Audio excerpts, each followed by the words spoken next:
며칠 전 한국은행에서 발표한 것입니다. 아마 성도 여러분들께서도 다 알고 계시리라 생각이 됩니다만, 지난해 우리나라 1인당 국민소득이 29,745불이었습니다. 이제 3만 불 시대가 눈앞에 있는 겁니다. 전 세계적으로 국민 1인당 소득이 3만 불이고 인구가 5천만 명이 넘는 그런 나라들을 30, 50 클럽이라 그럽니다. 만약에 우리나라가 3만 불 시대에 돌입을 하게 되면 세계 7번째 나라가 됩니다. 그야말로 국력이 이제 전 세계 사람들에게 드러나게 되는 것입니다. 때로는 국력이 군사력, 경제력뿐만 아니고 그렇게 나타날 수도 있는 것입니다. 그때 사람들이 나라뿐만 아니고 개인적으로도 갖기 원하는 것이 힘입니다. 왜 사람들이 그렇게 힘을 가지려고 그럴까요? 재력, 돈의 힘이죠. 그렇습니다. 권력, 권세의 힘이죠. 지식, 학력, 지식의 힘, 건강, 체력일 수도 있겠습니다. 왜 힘을 그렇게 가지려고 할까요? 왜 힘을 가지려고 그럴까요? 힘은 자기의 정체성, 아이덴티티를 드러낼 수 있는 수단이라고 생각하기 때문에 그렇습니다. 그래서 다른 사람에 비해서 돈이 더 많으면은 나는 더 열심히 일했고 더 능력이 있는, 더 다른 사람에 비해서 많은 것을 갖추었고 성실하고 건면하고 이런 식으로 나오는 것이죠. 그렇습니다. 학벌도 마찬가지죠. 다른 사람에 비해서 나는 더 비상하고 똑똑하고 좀 탁월하고 등등이란 말이죠. 그런데 돈이나 지식이나 건강이나 권세나 스펙, 실력이라 볼 수 있겠죠.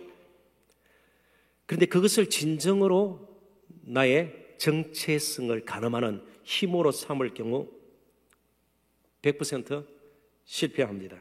그리고 가지고 있는 조그마한 힘마저 다 잃고요, 더 나아가서는 사람됨을 잊어버리게 되는 겁니다. 너무 사람들이 쫓아다니는 그 힘 가지고 나의 정체성을 계속해서 드러내려고 하면 양심의 힘, 때로는 판단, 분별력의 힘마저 다 잃게 됩니다. 느부갓네살 왕이 자신의 권세, 왕됨을 표현하려고 얼마나 애썼는지 몰라요. 그래서 신상도 세우고 그러다가 하나님께서 그런 것을 너무너무 싫어하셔서 7년 동안 짐승과 함께 보내도록 될 사람이 되게 했습니다. 쫓겨났습니다. 마치 전직 대통령 중에 한 사람이 그죠? 백담사에 가서 그렇게 살았던 것처럼 그보다 더 심한 될 사람이 되게 했습니다. 아담 하와가 하나님이 아니고 피조물인 아담 하와는 창조주 되시는 하나님을 의지하고 순종하면서 진정한 행복을 누려야 되는데 스스로 독립해서 자신의 가진 힘으로 자신의 정체성, 아이덴티티를 가지려고 하면서 오히려 온갖 죄악과 고통과 죽음 앞에서 떨고 그렇게 힘들게 살다가 흙으로 돌아가고 말았습니다. 가룟 유다, 예수님으로 말미암아 뭔가 힘을 얻을 줄 알았는데 그것이 아닌 것을 알고 은 30 종의 몸값 정도라도 얻어서 자신이 3년 동안 따라다녔던 것을 보상받으려고 했던 것입니다. 그것 또한 철저하게 실패하고 말았습니다. 스스로 목숨을 끊는 그런 비참한 인생의 결말을 그가 스스로 가져온 것입니다. 사랑하는 성도 여러분, 모든 힘을 가지고 있는 우리가 흔히 고백하는 전능하신 분은 오직 하나님 한 분밖에 없습니다. 그분을 제대로 섬기지 않기 때문에 모든 악과 고통이 온다는 사실을 우리는 결코 잊어서는 안 될 것입니다. 그래서 오늘 저희들은 검이냐 칼이냐 못이냐 이 두 가지를 가지고 좀 말씀을 나눌까 합니다. 우선 본문의 배경을 저희들이 좀 살펴보는 것이 필요할 것 같습니다.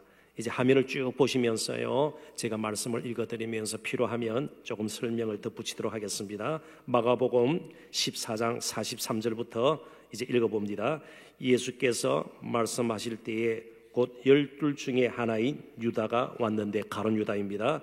대제사장들과 서기관들과 장로들에게 파송된 무리가 금과 몽치, 여기 몽치는 클럽입니다. 이 몽둥이, 보통 시대를 진압할 때 진압 경찰들이 그런 다른 나라에서도 보면 몽둥이 같은 그런 것으로 생각하면 되겠습니다. 가지고 그와 함께 하였더라.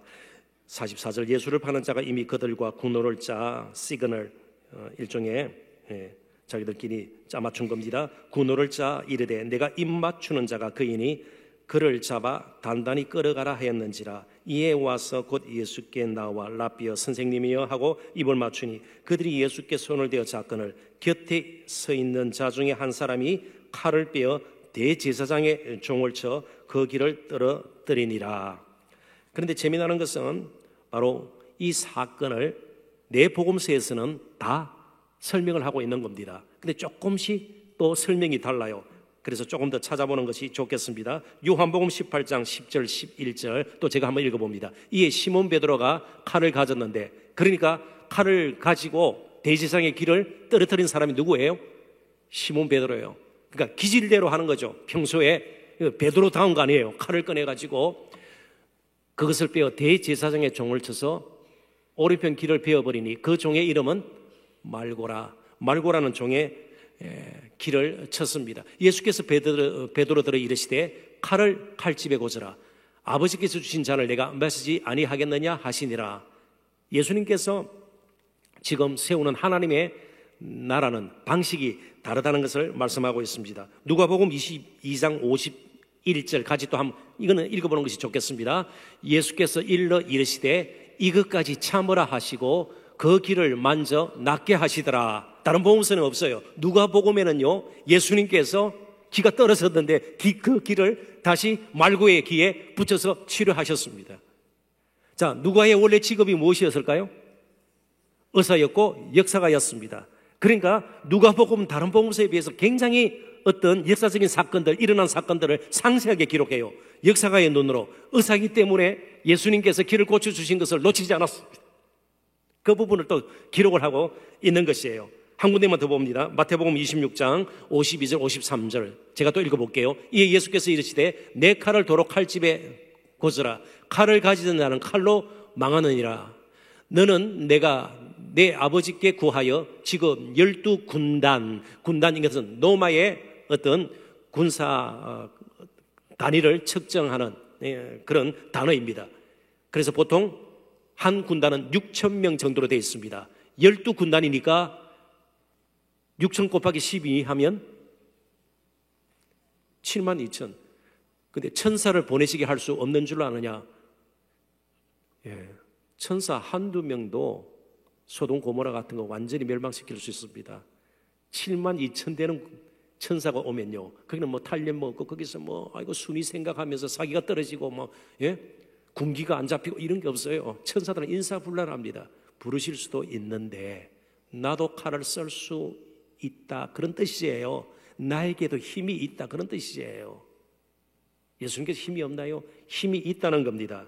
그러나 힘으로 지금 해결할 수 있는 문제가 아니다. 예수님께서는 그것을 미리 우리에게 암시하고 있습니다. 그런데 가룟 유다가 데려온 사람들은 주로 성전의 경비병들이었습니다. 가드였습니다. 그러니까 칼과 몽둥이를 들고 온 것입니다. 그래서 예수님께서 오늘 본문에서 너희가 강도를 잡는 것 같이 금과 몽치를 가지고 나를 잡으러 왔느냐. 칼과 몽치로 따질 것 같으면 나는 잡히지 않을 수도 있다. 나는 그런 사람이 아니다. 그러니까 이스라엘 백성들이 쭉 지금 보고 있는 것은 당시 그들의 황제였던 속국이었으니까요, 로마 황제 티베리우스 아우구스투스였습니다. 그런데 이 세상의 왕, 로마 제국의 왕은 칼로 다스렸어요. 물론 로마 시대 때 여러 속국을 다스리는 방법이 세 가지가 있었습니다. 그렇게 가능하게 만들었던 것이요, 칼과 벅과 길입니다. 그래서 언제든지 군사들이 또 마병들이 이동할 수 있도록 길을 잘 닦아놨어요. 그래서 거기서 나온 말이 모든 길은 어디로 통한다? 로마로 통한다. 그리고 로마는 고대 국가들 가운데서도 아주 법 체계가 거의 완벽하게 이루어진 국가였습니다. 법으로 통치를 하는 것이에요. 그러나 그 배경에는요, 그 밑바닥에는 칼이 있는 겁니다. 칼로 다스리는 것이죠. 그렇지만 하나님 나라는요, 이 하나님의 나라의 왕은요, 칼이 아니고 못이라는 것이에요. 못. 자, 칼과 못의 다른 점이 무엇입니까? 검은요, 다른 사람을 죽여서 내가 사는 것이에요. 그런데 못은요, 나를 죽여서 다른 사람을 살리는 것입니다. 그래서 요한복음 12장 24절, 여러분 잘 아시는 말씀입니다. 같이 한번 읽어보십시다. 내가 진실로 너희에게 이르노니 한 알의 밀이 땅에 떨어져 죽지 아니하면 한 알 그대로 있고 죽으면 많은 열매를 맺느니라. 아멘. 때로는 잘못된 독재자 한 사람 밑에서 수백만 명, 2차 대전 같으면 수천만 명이 죽지 않아요. 그죠? 그게 칼이 보여주는 힘이에요. 그렇지만 예수님께서 그 한 사람의 죽으심으로 인해서 오늘 저와 여러분이, 심지어 청년들까지 이런 새벽에 나와서 하나님께 찬양을 돌릴 수 있게 되고요, 정말 예배를 드리게 되고요, 인생의 목적이 바뀌게 되고요, 이 놀라운 일이 아니에요. 바로 우리는 모세의 힘도 십자가에 못 박히신 예수 그리스도께서 쓰셨던 진정한 힘의 논리를, 우리는 힘의 방식을 이해할 필요가 있습니다. 교회사적으로 교회가 저지른 가장 정말 부끄럽고 처참한 죄가 무엇인가 하면 십자가 운동이에요. 십자가 운동. 칼의 힘으로 성지 회복이라는, 예루살렘을 회복한다는 그런 미명하에서 이슬람 교도들을 무참하게 항산한 겁니다. 여러 번에 걸쳐서. 그래서 지금도 이슬람 교도들은 기독교인들을 원수로 삼는 거예요. 너무나도 많이 당했기 때문에. 칼의 힘으로 이슬람 교도들을 그렇게 죽여서 예루살렘을 탈환하고 몇 번 왔다 갔다 했습니다. 거기다가 세속적인 상인들, 무역상들까지 합쳐져 가지고 얼마나 몹쓸 짓을 했는지 몰라요. 우리에게 필요한 것은 십자가 운동이 아니라 십자군 운동이 아니라 십자가 운동이에요. 복음 운동이에요. 세상을 주저앉히기 위해서 무력으로 굴복시키는 것이 아니라 세상을 살리고 회복시키기 위해서 우리는 때로 관용과 사랑으로, 우리는 섬김으로 나가야 하는 겁니다. 그것을 이미 예수님께서는 말씀을 하셨습니다. 마가복음 10장 42절부터 45절을 같이 좀 천천히 읽어봤으면 좋겠습니다. 같이 한번 읽어보도록 하십시다.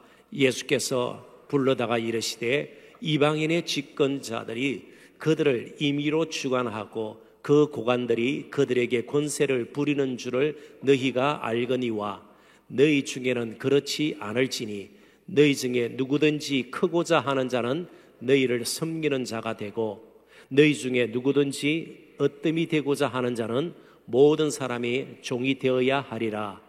인자가 온 것은 섬김을 받으려 함이 아니라 도리어 섬기려 하고 자기 목숨을 많은 사람의 대속물로 주려 함이니라. 아멘. 그러니까 제가 말씀드리는 것은, 또 성경이 우리에게 가르쳐 주시는 것은 돈이 필요 없고요, 돈을 많이 가지는 것은 악한 것이고요, 지식을 많이 가지는 것은 하나님을 대적하는 것이고, 스펙을 쌓는 것은 몹쓸 짓이고, 그게 아니에요. 돈을 못 박을 수 있어야 된다는 거예요. 우리가 가지고 있는 여러 가지 재능들, 실력들을 못 박을 줄 알아야 된다는 겁니다. 자, 칼은 뭐예요? 경쟁이에요. 비교하는 것이에요. 질투하고요, 무시하고요, 우쭐대는 그런 힘이에요. 다른 사람을 눌러서는 거예요. 다른 사람보다 낫다고 생각하는 거예요. 그런 데는 평화가 있을 수가 없죠. 표현되지 않지만 앙심을 품게 되고요, 배신감을 느끼게 되고요, 자존감을 상했기 때문에 언젠가는 보복하겠다는 그런 마음들이 다 있는 거예요. 그게 칼이 주는 힘의 논리예요. 못은요, 내가 비록 많은 것을 가지고 있지만, 힘이 있지만, 그리고 여러 가지 다른 사람에 비해서 탁월한 점이 있지만, 그것을 나를 위해 쓰는 것이 아니고 나의 정체성을 드러내기 위해서, 내가 이런 사람이다, 내가 이런 존재다를 드러내기 위해서 사용하는 것이 아니라, 그러지 못한 사람들을 오히려 세워주고요, 그런 사람들을 제대로 섬기고 낮게 여기고 함께 짐을 지는 것을 의미합니다. 오늘 우리에게 이 모세 영성이 회복이 될 필요가 있는 겁니다. 그런데 예수님의 제자들조차 3년 동안 그들은 참고 기다렸습니다.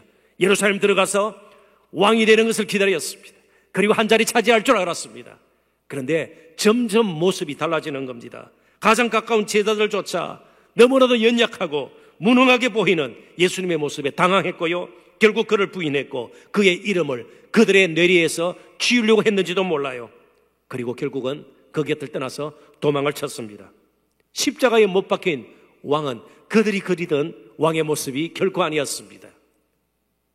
정말 많은 사람들을 위엄과 영광 가운데 다스리는, 굴복시키는 그런 왕인 줄 알았는데, 기적을 행하면서 정말 힘을 뻗치면서 많은 사람들에게 무릎 꿇게 만드는 그런 왕인 줄 알았는데, 십자가에 너무나도 무능하게 비참하게 부끄럽게 달려있는 그 왕, 그 이름이 그들에게는 수치가 되었는지 몰라요. 그러나 시간이 지나면서 어떤 일이 일어났습니까? 사도행전 3장 6절 같이 한번 읽어보십시다. 사도행전 3장 6절입니다. 사도행전 3장 6절. 사도행전 3장 6절. 자, 제가 읽어보겠습니다. 베드로가 이르되 은과 금은 내게 없거니와 내게 있는 이것을 내게 주노니 나사렛 예수 그리스도의 이름으로 일어나 걸으라 하고, 그렇게 수치스럽게 느꼈던, 부끄러웠던 있던, 부인했던 그 이름이 이제 그의 능력이 되는 거예요. 베드로가 은과 금은 내게 없거니와, 가장 사람들이 가지기를 원하는 그 힘이 아니라 내게 있는 이것을 내게 주노니 나사렛 예수 그리스도의 이름으로 일어나 걸으라. 저는 우리가 무능해야 된다고 여러분들에게 권고하는 것이 아니에요. 무지한 것이 아름답다고 저는 말씀드리는 것이 아닙니다. 가난해야 우리가 행복을 누릴 수 있다, 그 말씀을 드리는 것이 아닙니다. 약한 가운데 늘 있어야 다른 사람에 비해서 훨씬 더 행복할 수 있다, 만족감을 누릴 수 있다, 절대로 그렇지 않습니다. 십자가에 못 박히신 예수 그리스도보다 더 큰 능력이 없음을 알고 살자는 것이에요. 십자가에 못 박히신 예수 그리스도가 진정 우리의 능력입니다. 돈보다도 예수 그리스도가 진정 능력이에요. 학벌보다도 예수 그리스도가 진정한 능력이에요. 우리의 외모보다 예수 그리스도가 우리의 진정한 능력이에요. 내 일생을 바꿔놓고 나의 정체성을 제대로 세울 수 있는 분은 오직 예수 그리스도밖에 없음을 우리는 기억해야 합니다. 사도 바울은 똑똑한 사람이었습니다. 그에게는 권세가 있었습니다. 사내들인 공회원이었습니다. 요즘 같으면 국회의원, 장관급의 사람이었습니다. 정치적인 실력이 있었습니다. 로마 시민권자였기 때문에 그의 활동의 폭은 굉장히 넓었습니다. 그리고 율법학자였고요, 헬라 문명의 철학에 아주 박식한 지식층의 사람이었습니다. 엘리트 사람이었습니다. 그러나 예수 그리스도를 만나고 난 뒤 예수 그리스도를 더 깊이 알고 예수 그리스도가 그의 능력이 되는데 조금이라도 걸림돌이 되는 것을 그는 배설물로 여겼다, 쓰레기처럼 여겼다고 말씀하고 있습니다. 그러고 나서 그가 고백했던 몇 구절을 우리가 한번 찾아보도록 하십시다. 고린도후서 11장 30절입니다. 고린도후서 11장 30절 같이 한번 읽어보십시다. 내가 부덕불 자랑할진대 내가 약한 것을 자랑하리라. 자랑하고 싶은 마음이 전혀 없지만 그래도 뭐 자랑할 것이 있냐? 굳이 그렇다면 나의 약함을 자랑하리라. 조금 더 나갑니다. 고린도후서 12장 9절 10절. 왜 약함이 자랑거리가 되는지 잘 설명을 하고 있습니다. 같이 읽어봅니다. 나에게 이르시기를 내 은혜가 내게 족하도다. 이는 내 능력이 약한 데서 온전하여 짐이라 하신지라. 그러므로 도리어 크게 기뻐함으로 나의 여러 약한 것들에 대하여 자랑하리니 이는 그리스도의 능력이 내게 머물게 하려 함이라. 그러므로 내가 그리스도를 위하여 약한 것들과 능욕과 궁핍과 박해와 공고를 기뻐하노니 이는 내가 약한 그때에 강함이라. 아멘. 우리 스스로를 못 박을 줄 알 때에 그게 어떤 의미에서는 하나님을 의지하고 하나님을 신뢰하는 것입니다. 그럼 하나님의 능력이 우리에게 머물게 되는 겁니다. 제가 종종 그런 표현을 썼죠. 우리의 병듦, 육신적으로 약해요. 큰 구멍이 생겼습니다. 사업의 실패, 큰 구멍이 생겼습니다. 가정의 여러 가지 어려운 문제, 구멍이 생겼습니다. 계속해서 취업에 실패하고요. 점점 자존감이 낮아져요. 또 이성과의 교제에서 자꾸 실패를 해요. 구멍이 생겼습니다. 그런데 그 구멍이 하나님의 은혜를 담는 그릇이 될 수가 있는 겁니다. 그릇이 될 수가 있는 것이에요. 그러면서 우리의 정체성이 점점 다듬어져 가지고 온전한 하나님의 사람으로 우리가 설 수 있다는 겁니다. 나를 하나님의 손에 맡기는 작업이 나를 십자가에 못 박는 겁니다. 예수님께서는 그래서 자신을 십자가에 못 박히도록 내어주고 하나님의 손에 맡겼습니다. 그럴 때 어떤 일이 일어났습니까? 하나님의 영이 그를 죽은 자 가운데서 다시 살리신 겁니다. 십자가에 우리 자신을 못 박지 않는 이상 부활의 능력을 우리는 경험할 수가 없는 겁니다. 사랑하는 성도 여러분, 제가 초대도 말씀드린 것처럼 이제는 우상을 그만 만들었으면 좋겠습니다. 쏙지 말아야 된다는 겁니다. 그런데 우리가 또 그쪽으로 끌려갈 수 있습니다. 한 가지 방법은요, 다시 복음으로 돌아가 십자가 지신 예수님을 붙드는 겁니다. 팀 켈러 목사님이 해석한 부분을 여러분들에게 소개를 하고 말씀을 맺고자 합니다. 화면을 한번 보시죠. 같이 한번 읽어봤으면 좋겠습니다. 다 같이 읽습니다. 제자들은 상천한 예수 그리스도의 모습을 그리며 그분이 해주신 일을 떠올렸다. 자신들을 망쳤다고 생각했던 상처가 알고 보니 자신들을 구원한 상처였다. 아멘.